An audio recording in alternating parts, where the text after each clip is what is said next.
ચોમાસાની પૂર્વ તૈયારી અમરેલીના ગાવડકા પાસે શેત્રુંજી નદીમાં યોજાઈ મોક ડ્રીલ। આગામી ચોમાસાની ઋતુને ધ્યાનમાં રાખીને અમરેલી જિલ્લા કલેક્ટરના આદેશ અનુસાર ગાવડકા મુકામેથી પસાર થતી શેત્રુંજી નદીમાં એક મોક ડ્રીલ મોક એક્સરસાઇઝનું સફળ આયોજન કરવામાં આવ્યું હતું।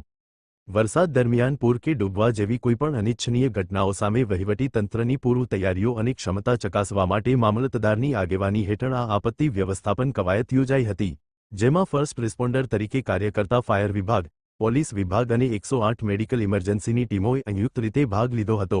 આ મોક ડ્રીલ દરમિયાન નદીમાં 2 વ્યક્તિઓ ડૂબી રહ્યા હોવાનો કોલ મળતા જ ફાયર ફાઇટરની ટીમ તાત્કાલિક ઘટના સ્થળે પહોંચી હતી અને નદીમાંથી બંને લોકોને હેમખેમ બહાર કાઢ્યા હતા। આજરોજ મહેરબાની કલેક્ટર સાહેબ શ્રીના આદેશ અનુસાર ગાવડકા મુકામે એક મોક ડ્રીલનું આયોજન કરવામાં આવેલું હતું।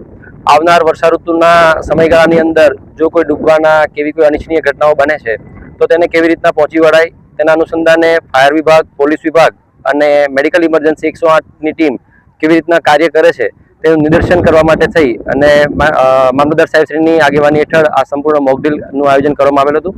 અને મોક ડ્રીલના અનુસંધાને અમને કોલ આપવામાં આવેલો હતો કે કોઈ 2 વ્યક્તિ ડૂબવાની સંભાવના છે, તો તાત્કાલિક ધોરણે ફાયર ટીમ અત્યારે ઘટનાસ્થળ પર પહોંચી હતી અને બંને સસ્પેક્ટ ડૂબેલા વ્યક્તિઓને બહાર કાઢી અને 108ના મારફતે એમને હોસ્પિટલ પહોંચાડવાની આ મોક એક્સરસાઇઝ કરવામાં આવી હતી।